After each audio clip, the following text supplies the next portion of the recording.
talking about gutsy women. What's the gutsiest thing you've ever done? We go person to person with Secretary Hillary Rodham Clinton and Chelsea Clinton. Stream on the free CBS News app Tuesday at 10:30.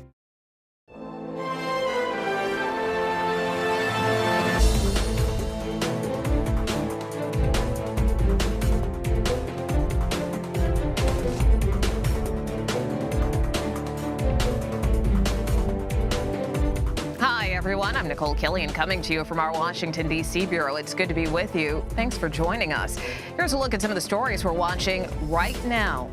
A legal victory for former President Trump as a federal judge agrees to his request for a third-party arbiter. More on the legal basis of her decision and why some scholars call it deeply problematic. Plus, after sagging poll numbers, a deeply divided electorate, and the historic overturning of Roe versus Wade, Democrats appeared to be on track to suffer big losses with the midterms, but now some new polling and analysis suggests they may have Republicans on defense. We'll get into why. And COVID vaccines could be a way of life in the near future. What Dr. Fauci is saying about that, as a new study claims more than 10 million children lost a parent or caregiver due to the virus. And later this hour, an ex-Republican backed by several Democrats is mounting what some say is the most competitive challenge Utah Senator Mike Lee has seen in years. We'll talk to Evan McMullin about why he's trying to unseat the incumbent Republican. Plus, after a series of insults about personal wealth or lack thereof, new revelations about what could be the most expensive mansion in Dr. Mehmet Oz's real estate portfolio. It's raising some new questions in Pennsylvania's Senate race. What CBS News has learned about a 10-bedroom, $36 million Florida home owned by the celebrity heart doctor. But we begin tonight with President Biden holding his first cabinet meeting after summer break for many in his administration. The president directed those present to implement the many measures recently passed, including the CHIPS bill and the Inflation Reduction Act. Mr. Biden spoke about the positive impact he believes this could have on the economy. It's proof that democracy can deliver for the people. And there's a foundation of the kind of strong, forward-looking economy that we want to continue to build. The economy with lower prices, more breathing room for middle-class families, an economy with good-paying jobs you can raise a family on. For more on this and the day's top political stories, let's bring in Ed O'Keefe and Siobhan Hughes. Ed is CBS News' senior White House and political correspondent, and Siobhan is a Capitol Hill reporter for The Wall Street Journal. Thanks to both of you for being here. Ed, I'm going to start with you. As we know, President Biden met with his cabinet today after spending Labor Day campaigning in Wisconsin and Pennsylvania. Will we see him out on the trail more leading up to November?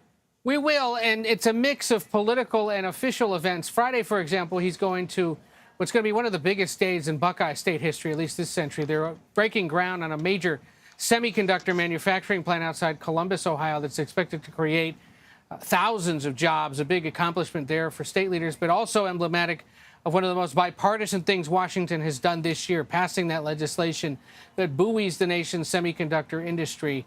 And today they were announcing plans to start distributing about $50 billion in federal aid to companies that are going to be building these manufacturing plants that essentially charge everything we use now, from vehicles to our phones to our coffee makers, with the hope of those things being doled out and built in this country, at least in the coming years. Beyond that, next week already, we now know on the schedule there's a stop in Boston, a stop in Detroit for the auto show.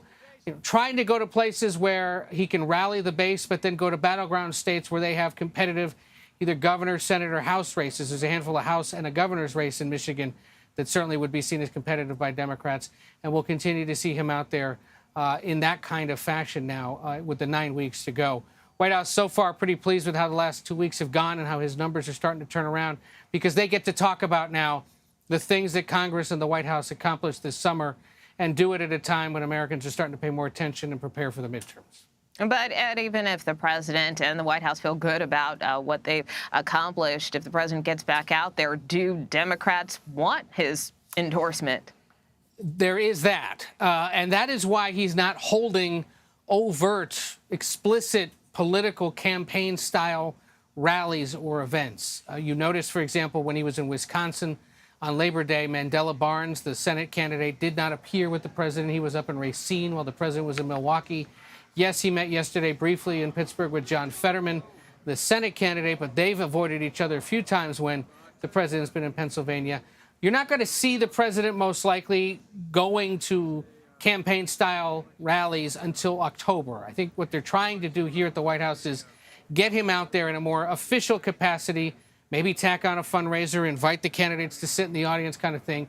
But they're going to wait to see how polling looks in October, especially mid to late October, before you really start to see him go out there.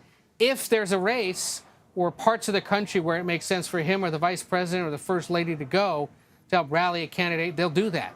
And if there's something in the polling that says stay away, this is a president who is more keen than most to do that if necessary to help a Democrat win. He gets it.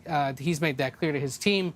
But in the meantime, you'll see him out there, again, 2 to 3 times a week is the plan now for the next several weeks. And Siobhan, the Senate is back today after the August recess. What do lawmakers want to accomplish before they head out to campaign? And what are you hearing from both parties about the state of the race? Well, the Senate Democrats come back with a very narrow agenda because they just accomplished most of their biggest agenda items this year, things like the CHIPS bill, coping with climate change, lowering prescription drug prices. And so now the focus is on keeping the government funded after September 30th, when current funding expires. In tandem with that, doing things like the permitting bill that was promised to Joe Manchin as a condition of his support for that big climate change bill. On top of that, there is another agenda for Senate Democrats, and that is confirming as many judges as they possibly can, kind of as a backstop in the event that they do not hold the Senate after the November elections. And after that, of course, it's all about campaigning, getting all of this stuff done so that they can turn their attention, both sides, to winning in November. There are some notable jitters on the Republican side after what they thought was a winning hand. You heard Senate Minority Leader Mitch McConnell spend much of August talking about how candidate quality matters.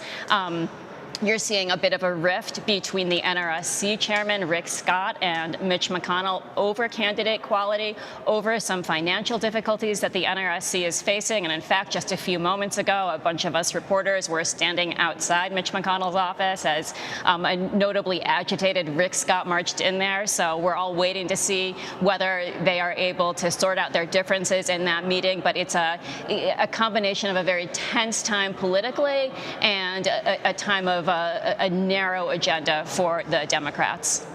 Yeah, and I guess dive a little deeper with that. I mean, how concerned, when you talk about these jitters, are Republicans in particular, given, some of these recent election forecasts? I mean, now we're seeing potentially the Senate could be a toss-up right now. What are you hearing from candidates and lawmakers about that when it comes to control of Congress? Just the fact that this rip has spilled out into the open is an indicator. That tells you a whole lot, because it's a sign that people are already preparing themselves to play the blame game. We're also seeing, for example, the Republican candidate in Arizona, Blake Masters, acknowledging that abortion is going to become an issue and softening his position on abortion. And he's not the only Republican who is in that position. So if anybody is feeling a little bit on the downswing right now, it would be the Senate Republicans. On the other side, it looks like the House is still expected to stay in Republican hands. But again, that lead is narrowing. It is no longer the sure bet that it once seemed to be. And so that is the backdrop against which the Congress dives into its latest agenda items. Yeah, and getting back to some of those Senate races, talk to us a little bit more about what's happening in Pennsylvania. I know that seems to be growing concerns that are being raised about Senate hopeful John Fetterman's health. Well, that's exactly right. John Fetterman, having suffered a stroke, for the viewers who have been following this, does seem to be having some troubles communicating. It's a weakness. It's something that was addressed in a recent editorial by the Pittsburgh Post-Gazette, in which it said that basically Mehmet Oz, however clumsily, had raised legitimate concerns about Mr. Fetterman's ability to serve in the Senate. It's certainly a concern for the Democrats, and I've reached out to the Fetterman campaign. I haven't yet had a response, which indicates that campaign isn't really certain how it wants to handle all of this.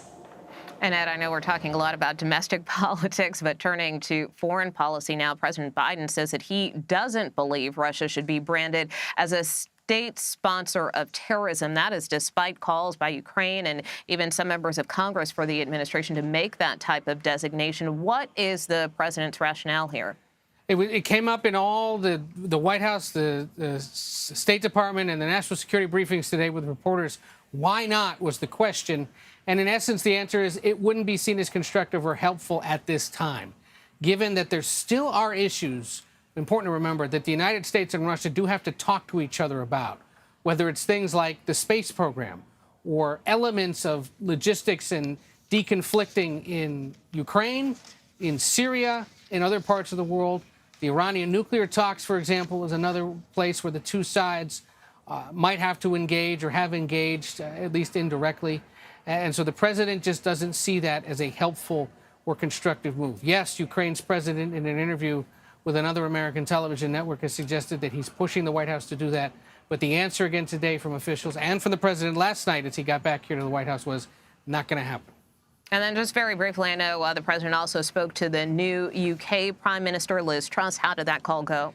Well, the British have told us how it went. We still haven't heard from the White House, but they say that it was a good conversation and a chance for them to talk a bit about the enduring strength of the special relationship. They agreed that the partnership between the two countries, especially on issues related to the war in Ukraine, NATO, and the intelligence partnerships that the United States, the United Kingdom, Australia have, for example, are important and must continue. That's notable for a now prime minister who once questioned whether this was really the most special relationship that the UK has, or whether it should try to take a more even hand with the Americans.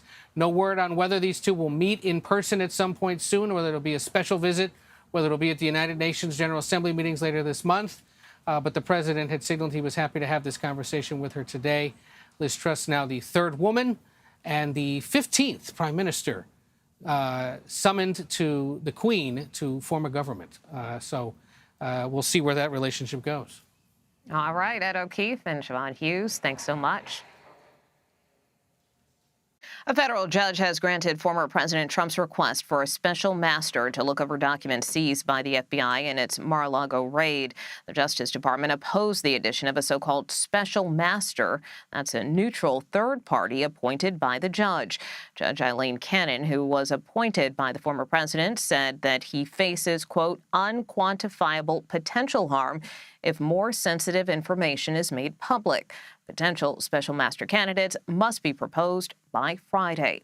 CBS News senior investigative correspondent Catherine Herridge joins me now. And Catherine, tell us more about what the requirements are for this special master now that this request has been green-lighted.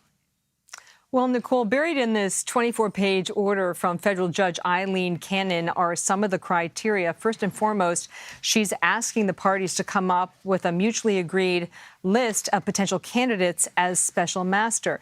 She's also asking them to outline the scope and the limitations of a special master. So, for example, dealing with issues associated with attorney-client privilege, also executive privilege. And we know from the court filings and what we've learned from the FBI inventory, you've got dozens, if not hundreds of documents with classified markings, some at a very high level called SAP or special access programs.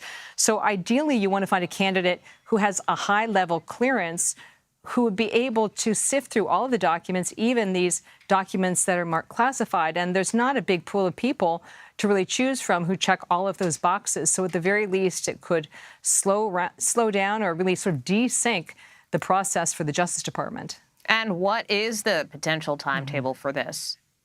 Well, short term, the Justice Department has until Friday to make some hard decisions about whether to proceed with the order that's been laid out by the judge or to appeal it. Appealing it also would seem to sort of further elongate the process. They could go to one of the circuit courts.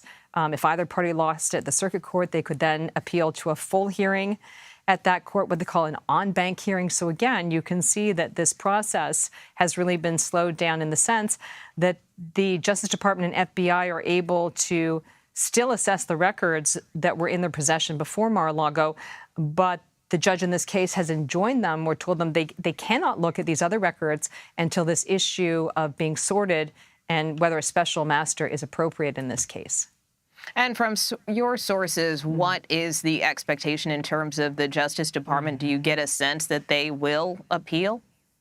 I spoke to a former lawyer for then President Trump, and his expectation, based on the filings and also his work with the Justice Department, is his sense was the Justice Department would probably seek an appeal simply on the basis that when you look at the motion that was filed by the department against the appointment of a special master, he said it really read a lot like the kind of brief you would see submitted to an appeals court or even the Supreme Court. And that signaled to him that the Justice Department had really brought out the big guns, if you will, to deal with these issues, some of them important constitutional issues that have not been fully tested by the courts.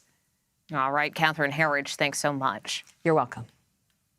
Polls illustrate just how deep the political divide is among Americans ahead of the midterms. Our own Anthony Salvanto, CBS News Elections and Surveys Director, joins us to break down some of what he's learned about that and what could be a defining political issue in the months ahead. Plus, Dr. Fauci is offering new insights on how often people will likely need to get boosted against COVID-19. We'll have more on that and the latest CDC guidance.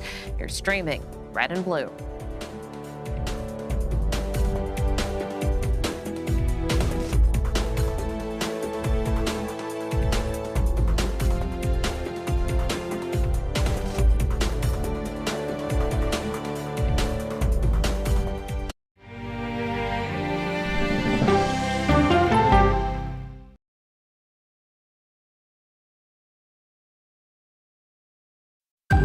Original CBS Reports documentary. This place is at the very tip of the spear when it comes to Satanism and witchcraft and demonism. Has the church been this divided? Not in my lifetime. They've been radicalized in their approach to politics. United in Christ, divided by politics. We have what I call a cowardly pastor problem because they don't want to get involved in the political situation. Conservative Christianity and Republicanism have grasped hands in a way that's very unhealthy. There are churches whose members have divided over partisan politics. How an evangelical civil war could change the spirit of America. This was a heavily Christian-influenced attack. When we have the ability to say that God is on our side, it allows us to justify all kinds of cruelty. An original CBS Reports documentary, streaming now.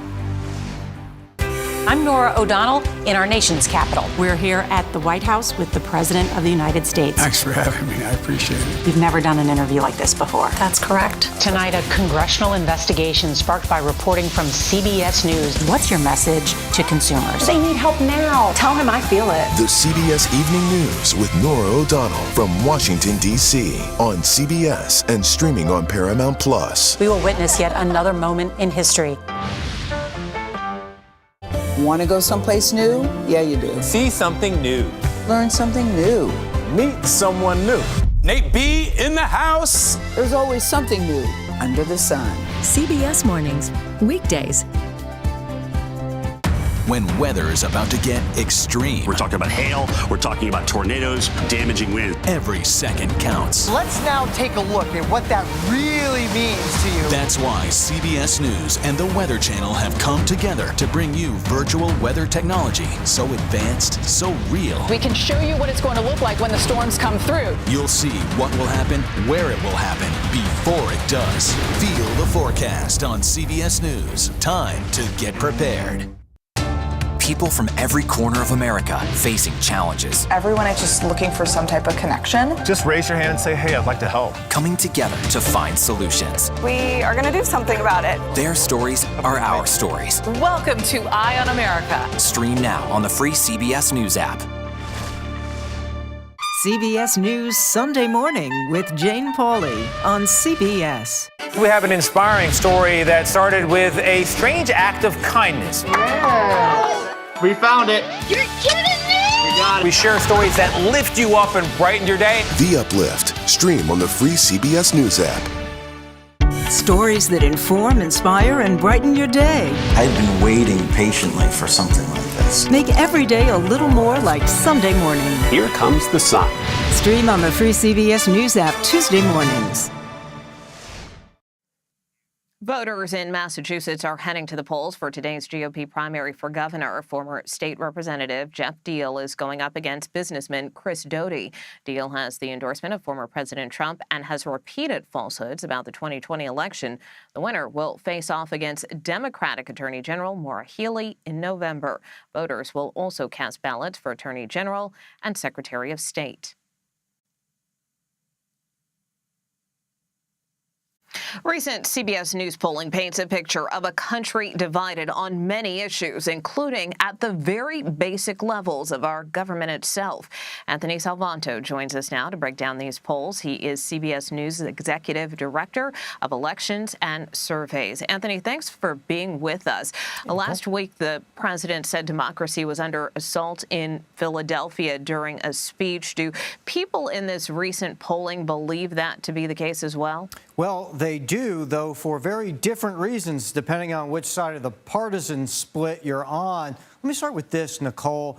A majority of people think that when they look a generation ahead, the U.S. will be less of a democracy than it is now. That goes hand in hand with the three-quarters nearly who think that democracy is under threat today. So that's where you start. Then I would add this. Political violence, in particular, is a rising concern for people. When you look now at the nearly two-thirds, at 64%, who think that they're going to see an increase in political violence over the coming years, that's not only a concern, but it's growing because there's more people who say that now than have over the last year. So yes, it is something that partisans don't want, but it's definitely something that they're apprehensive about, Nicole. CBS polling also dug into how members of each party view each other. How is that reshaping the national debate? I want to show you this slide where we asked people to look across the divide and tell us, if you're a Democrat, what you think of Republicans. If you're a Republican, what you think of Democrats. Well, look at these splits. Democrats, half of them, see Republicans as the political opposition. Okay, that's regular in a democracy. You're fighting over policy within a system. They're the opposition. But there's nearly half who describe Republicans as enemies, as an existential threat to their way of life. And then you look at how Republicans view Democrats, and we find similar splits. There's 49%, nearly half of Republicans, who call Democrats enemies, as an existential threat. And the ones who tend to be in this group are more ideological, either more conservative or more liberal for the Democrats. There are more people who consider themselves part of the MAGA movement in this camp. What that tells you is that this is a midterm where the other side's intentions are on the minds of voters, not just their policy differences. That leads to a campaign where you'll often hear parties talk about how bad the other one is going to be, not just what they can do. And that is a dramatic change over the last generation, I think, Nicole. Yeah, and I guess to that end, if you can elaborate a little bit more, because midterms are not typically about a former president or a current one for that matter. But what role, if any, could the Trump factor or Biden factor play? Yeah, well, start with the former president. Typically, a president is on the ballot, if you will, for a midterm on voters' minds. That's the case here. But look at these for the former president. Is Donald Trump a factor? Well, for a majority, he is. Now, for a third, part of their vote calculus is to oppose him, and for 21%, it's to support him. So he's a net negative in that regard, but there's something else inside this, and especially for those who want to support him, and that is, for Republicans, he is a motivating factor. I'll show you this data point. In terms of the FBI search of Mar-a-Lago, so much in the news, over two-thirds of Republican rank and file want their party and their leadership to support the former president. So what happens? You've got a Republican base that is motivated for him, that wants their leadership to support him, and yet, by being in the news, he is taking the focus, many say, off of the economy, a stronger Republican point, and also the former president is a net negative for those independents, Nicole. And in terms of the president and Democrats, we know they've been trying to galvanize their voters on the issue of abortion rights. So what has been the practical impact of overturning Roe versus Wade, and what does it suggest about potentially reshaping some of these midterm races? Really can't overstate the impact of this over the last couple of months, Nicole. First of all, look at the gap here when voters say that the midterm vote is about abortion rights. It's much more likely that they're going to the polls to support abortion rights at 41% than at just 16% to oppose them. So that nets out to something in the Democrats' favor, and then it also starts to motivate their base. The other part of this is, what do people expect Republicans to do if, as is right now, they have the lead, Republicans take control of the House? Well, there are many voters, in fact, many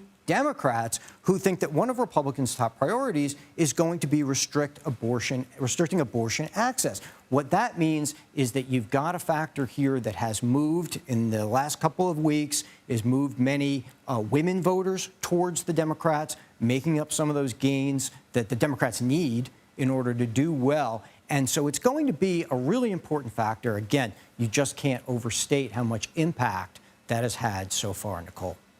All right, Anthony Salvato, thanks so much for your analysis, as always. You're welcome. Thank you. The White House COVID-19 response team says new bivalent vaccines mark a shift in the country's pandemic response. The updated shots target the original strain of coronavirus, along with its Omicron subvariants. Dan Lieberman has more on the rollout plan. With the rollout of the new bivalent COVID vaccines now underway, the White House COVID-19 response team has a message for Americans 12 and older. Get your updated COVID-19 shot as soon as you are eligible. Federal officials say by the end of this week, 90% of Americans will be within a 5-mile radius of the new reformulated vaccines, which combine parts of the original vaccine with components that target Omicron subvariants BA4 and BA5. Those strains account for 99% of the circulating virus.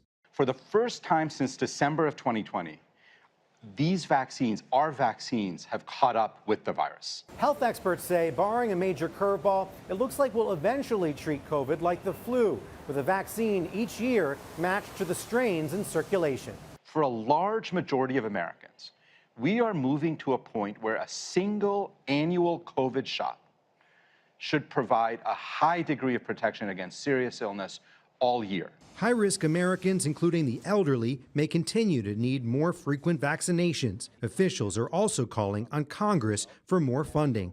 We are trying to constantly stay ahead of this. We're trying to be able to look around the corner.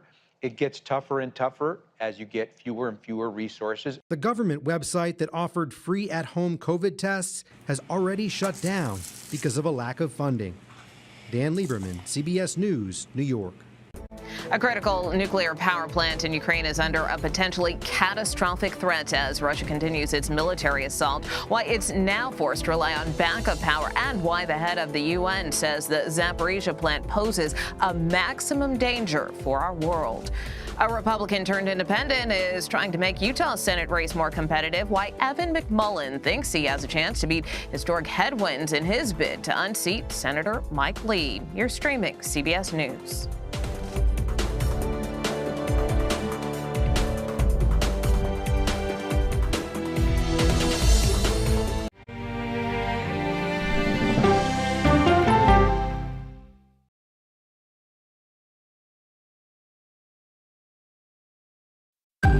Original CBS Reports documentary. This place is at the very tip of the spear when it comes to Satanism and witchcraft and demonism. Has the church been this divided? Not in my lifetime. They've been radicalized in their approach to politics. United in Christ, divided by politics. We have what I call a cowardly pastor problem because they don't want to get involved in the political situation. Conservative Christianity and Republicanism have grasped hands in a way that's very unhealthy. There are churches whose members have divided over partisan politics. How an evangelical civil war could change the spirit of America. This was a heavily Christian-influenced attack. When we have the ability to say that God is on our side, it allows us to justify all kinds of cruelty. An original CBS Reports documentary streaming now. I'm Nora O'Donnell in our nation's capital. We're here at the White House with the President of the United States. Thanks for having me. I appreciate it. You've never done an interview like this before. That's correct. Tonight, a congressional investigation sparked by reporting from CBS News. What's your message to consumers? They need help now. Tell him I feel it. The CBS Evening News with Nora O'Donnell from Washington, D.C. on CBS and streaming on Paramount Plus. We will witness yet another moment in history. Want to go someplace new? Yeah, you do. See something new. Learn something new. Meet someone new. Nate B in the house. There's always something new under the sun. CBS Mornings, weekdays. When weather is about to get extreme. We're talking about hail, we're talking about tornadoes, damaging winds. Every second counts. Let's now take a look at what that really means to you. That's why CBS News and the Weather Channel have come together to bring you virtual weather technology so advanced, so real. We can show you what it's going to look like when the storms come through. You'll see what will happen, where it will happen, before it does. Feel the forecast on CBS News. Time to get prepared. People from every corner of America facing challenges. Everyone is just looking for some type of connection. Just raise your hand and say, hey, I'd like to help. Coming together to find solutions. We are going to do something about it. Their stories are our stories. Welcome to Eye on America. Stream now on the free CBS News app. CBS News Sunday Morning with Jane Pauley on CBS. We have an inspiring story that started with a strange act of kindness. Yeah. We found it. You're kidding me! We got it. We share stories that lift you up and brighten your day. The Uplift. Stream on the free CBS News app. Stories that inform, inspire, and brighten your day. I've been waiting patiently for something like this. Make every day a little more like Sunday morning. Here comes the sun. Stream on the free CBS News app Tuesday mornings. Welcome back to Red and Blue. I'm Nicole Kelly, and here's a look at some of our top stories. Lawyers for former President Trump have until Friday to present a list of potential third-party observers to review files taken from his Mar-a-Lago property. A federal judge granted Trump's request for a special master on Monday. Plus, at least 16 people were killed and 47 others injured in various mass shootings over the Labor Day weekend. Authorities are investigating deadly attacks in Minnesota, Pennsylvania, Ohio, and Virginia. And students in Uvalde, Texas are returning classrooms for the first time since a mass shooting this past May, which left 19 students and 2 teachers dead. The school where the massacre occurred, Robb Elementary School, is permanently closed and set to be torn down. President Biden's cabinet met for an end-of-summer meeting at the White House Tuesday. Sources say the president and department heads discussed the bipartisan infrastructure law, the Inflation Reduction Act, and the response to the overturning of Roe v. Wade. Natalie Brand has more from Capitol Hill.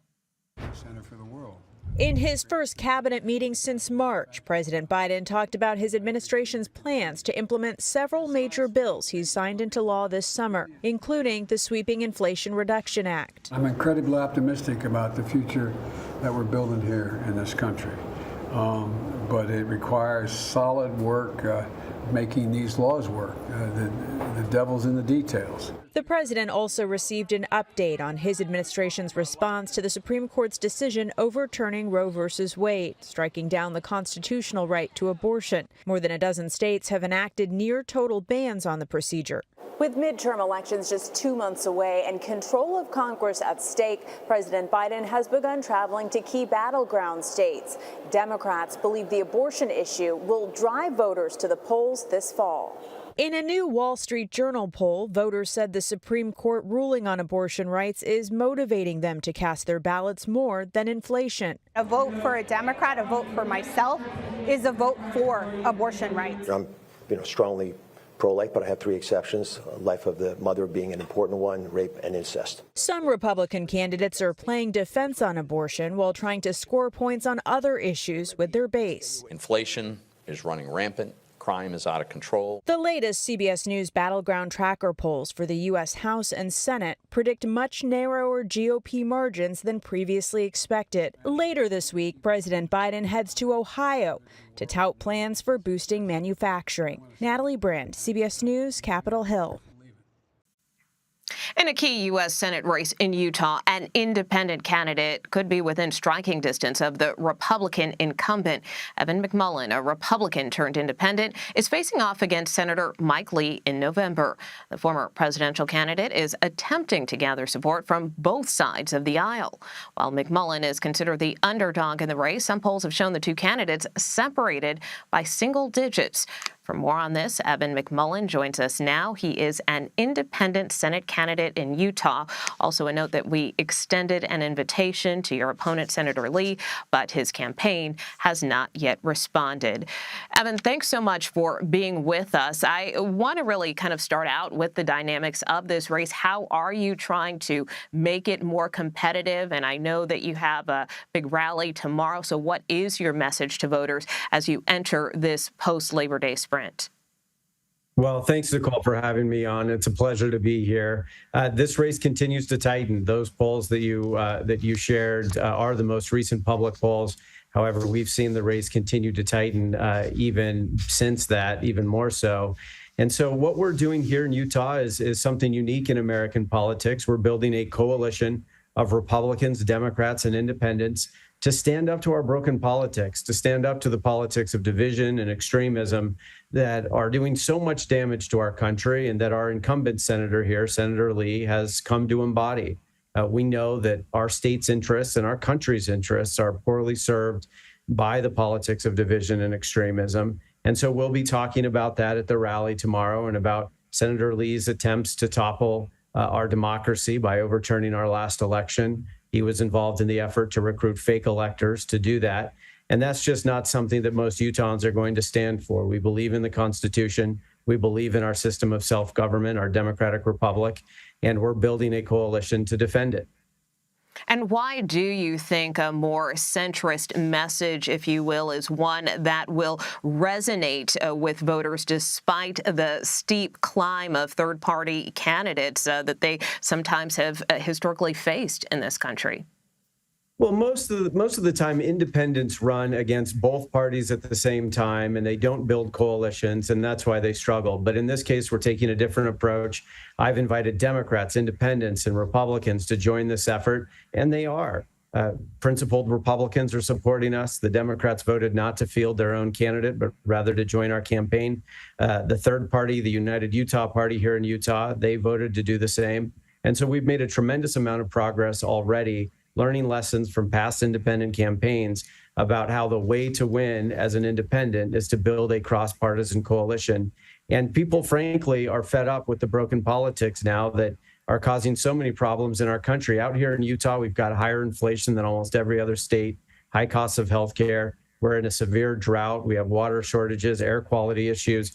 I could just go on and on about all the challenges that are just mounting and compounding. We've got to have leaders who will work across party lines to solve problems. We have one senator, and Senator Romney, who does that here in Utah, but we have another senator, and Senator Lee, who is, I'll say, refusing to engage constructively in the legislative process.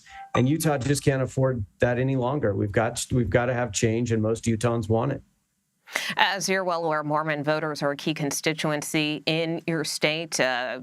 Both senators and the governor represent the state nationally. 2020 exit polls show Donald Trump won the state against President Biden by a 20-point margin. How do you plan to appeal to the roughly 60% of Utah residents who identify as Mormon? Well, I'll tell you this. My family's been in Utah since the mid-1800s, and my ancestors fled religious persecution in Europe and on the East Coast, trekked across the plains and the Rockies in order to find true freedom and opportunity here in Utah. When they arrived, they knew that they had to work together with other people who were here, other immigrants to Utah. And that was the only way to survive and thrive in this harsh environment. And so that's still part of our culture here in Utah, that we work together to solve problems. We stick to principle, but while still finding common ground to overcome major challenges. It's been a part of Utah since the mid-1800s and when it became a state in the late 1800s, and it's still a part of our culture now. And so when we see someone like Senator Lee, who refuses to work with others, even members of his own party, to get things done, we know that that's not the right way. That's not the way Utah thrives. And so that's part of why people want change, but part of why our message is resonating as much as it is. On Capitol Hill, senators are now back in session and may soon consider a bill to codify same-sex marriage. If you were in the Senate, is that legislation you would support? I support marriage equality. Look, I think we have to get to a place in our country where we honor and respect and even defend each other's freedoms to make personal decisions for ourselves. You know, we're not always going to agree on every decision that we all make. That's just that's natural. We're a country of 330 million people. We have our differences, but I think we can come together and support each other's freedom to make decisions, personal decisions for ourselves. That's what it means to be an American. That's what our country stands for, and I think that's important. And lastly, I want to draw on your expertise as a former CIA officer. What are your thoughts on the FBI search of Mar-a-Lago and former President Trump's handling of classified documents? Well, it's difficult to understand why on earth the president would walk out of the White House with such highly classified materials. I mean, these are some of the most sensitive secrets that our country has. We risk CIA personnel and the lives of other national security professionals in order to obtain that information in many cases. We obtain it from sources who are also risking their lives. And there just is no reason why a president, a former president, would steal, I would say, that kind of information from the U.S. government, from the White House. It's just completely unacceptable. I don't know why former President Trump did that, but there are no good reasons. And of course, the investigation will explore why he did that. I'm not in a position to say I don't know, but I do know that there's just no good reason for it. And it was an incredible breach of national security to have that kind of information floating around the basement of Mar-a-Lago, of all places. So nobody is above the law, despite what Trump's allies say. He should be held accountable under the law appropriately. And I'm not an attorney, and so others will make that decision.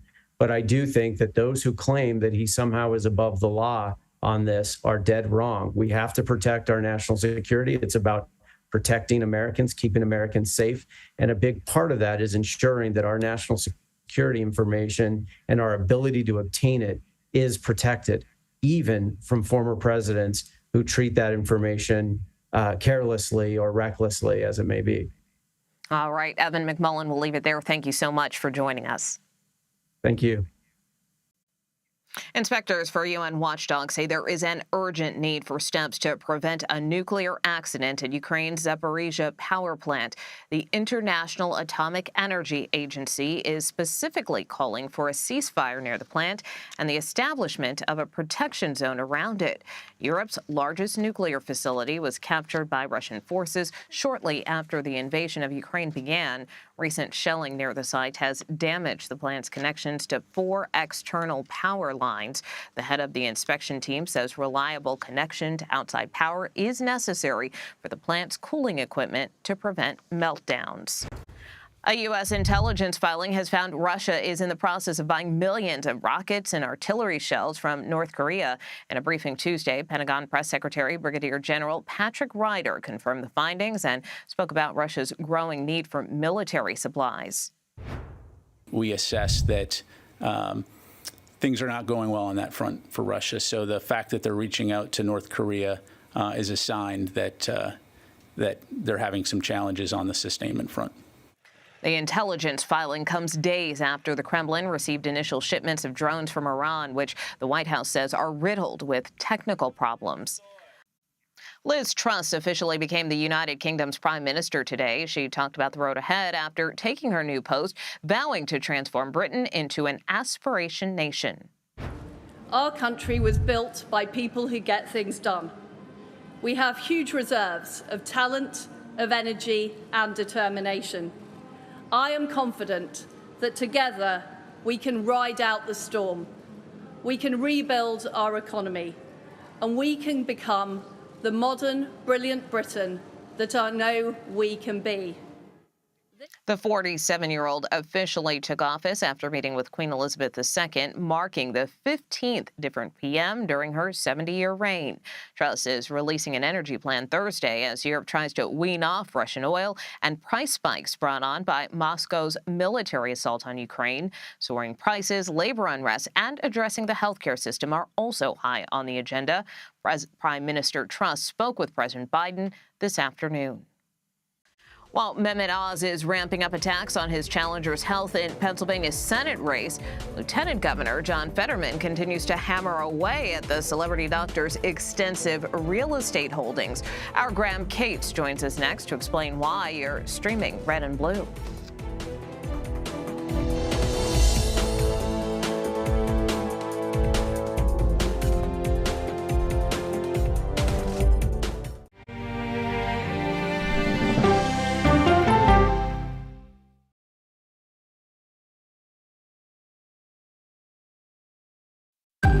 Original CBS Reports documentary. This place is at the very tip of the spear when it comes to Satanism and witchcraft and demonism. Has the church been this divided? Not in my lifetime. They've been radicalized in their approach to politics. United in Christ, divided by politics. We have what I call a cowardly pastor problem because they don't want to get involved in the political situation. Conservative Christianity and Republicanism have grasped hands in a way that's very unhealthy. There are churches whose members have divided over partisan politics. How an evangelical civil war could change the spirit of America. This was a heavily Christian-influenced attack. When we have the ability to say that God is on our side, it allows us to justify all kinds of cruelty. An original CBS Reports documentary, streaming now. I'm Nora O'Donnell in our nation's capital. We're here at the White House with the President of the United States. Thanks for having me. I appreciate it. You've never done an interview like this before. That's correct. Tonight, a congressional investigation sparked by reporting from CBS News. What's your message to consumers? They need help now. Tell him I feel it. The CBS Evening News with Nora O'Donnell from Washington, D.C. on CBS and streaming on Paramount Plus. We will witness yet another moment in history.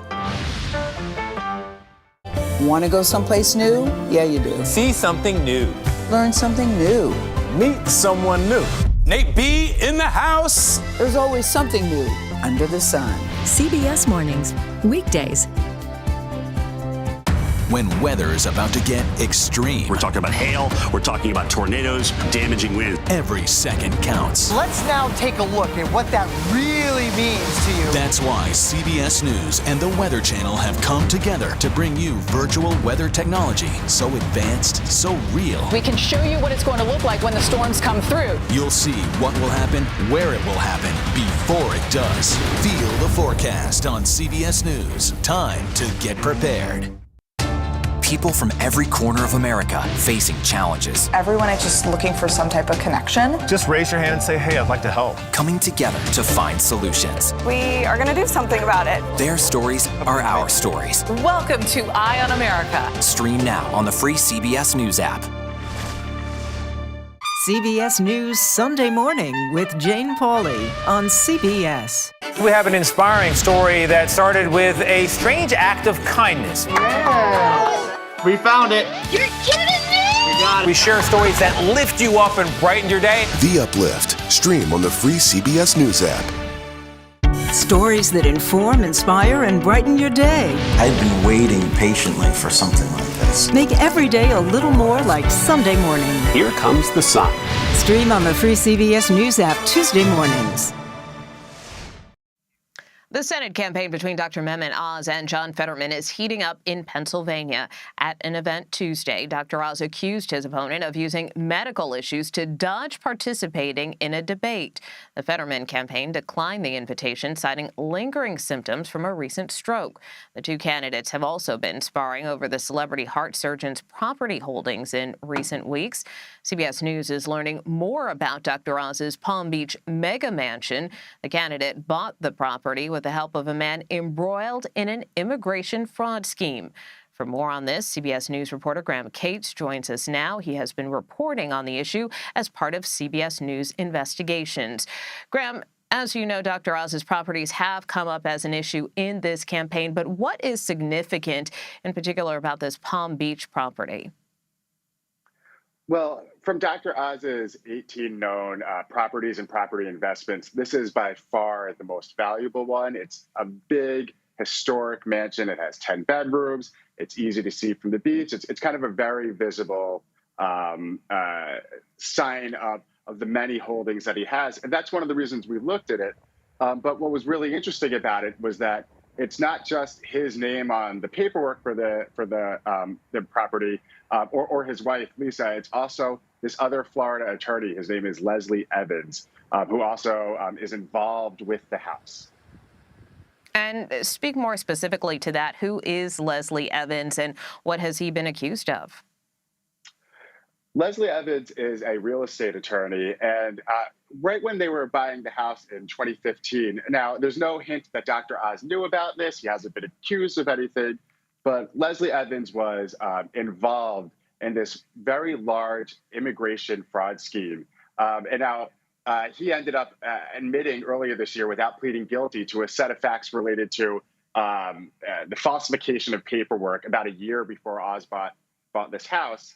And then in 2018 was part of a group that was indicted for this scheme that lured foreign investors to put money down, about $540,000 each, to invest in this hotel for development purposes. And it was part of this government program that would give you a leg up in the visa application process. But what the government said was that most of this money didn't end up going to the hotel.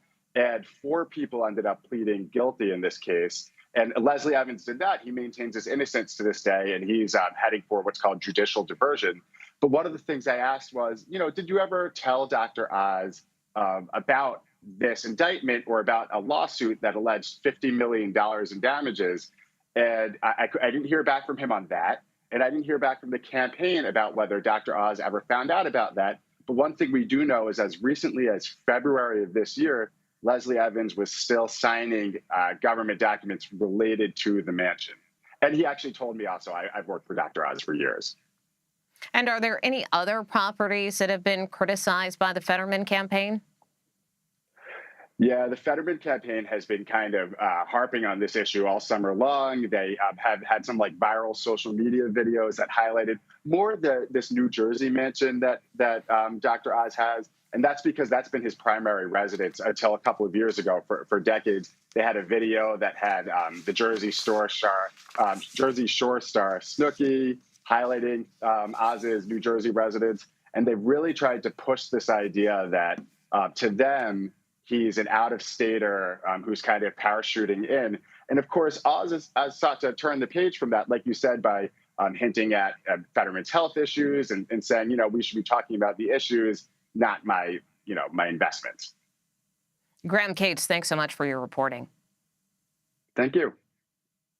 We're going to take a quick break, but now is a good time to remind you that you can stay up to date by downloading our CBS News app. You can catch live local coverage from across the country from all of our CBS stations. Stay with us. You are streaming CBS News.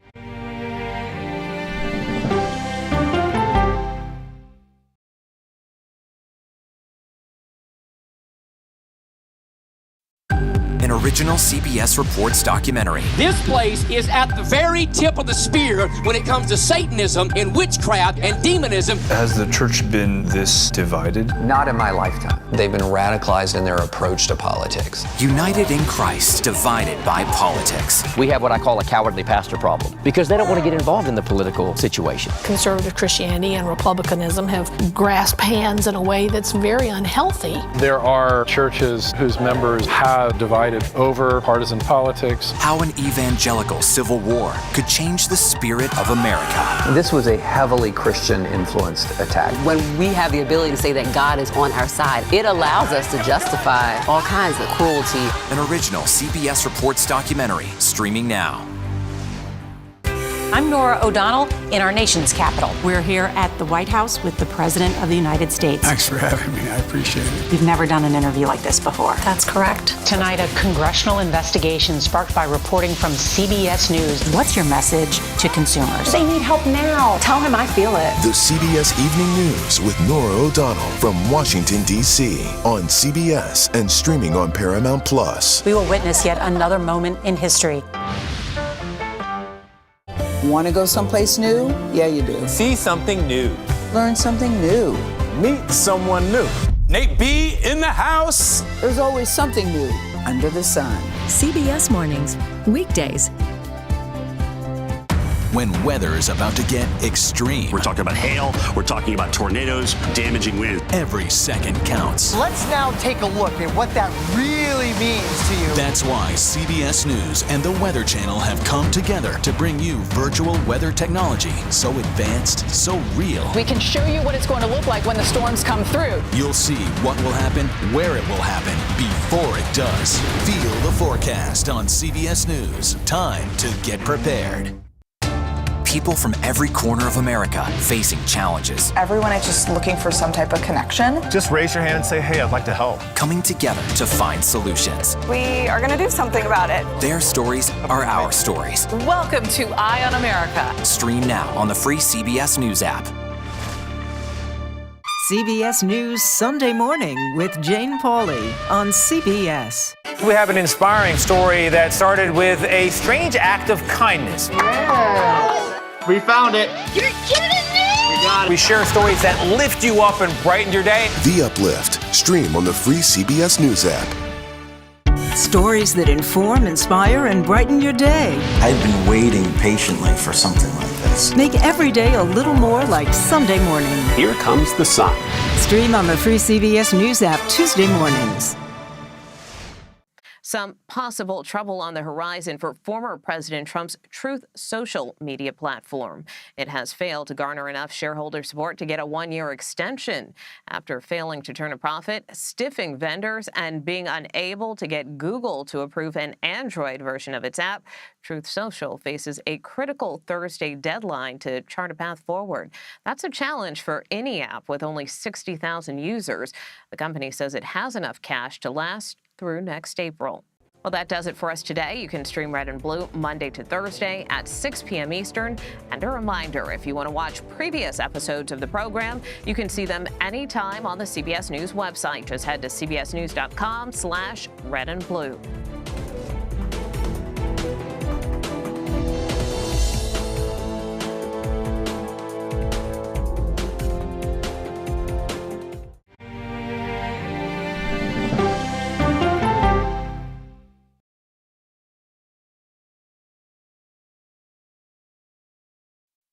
An original CBS Reports documentary. This place is at the very tip of the spear when it comes to Satanism and witchcraft and demonism. Has the church been this divided? Not in my lifetime. They've been radicalized in their approach to politics. United in Christ, divided by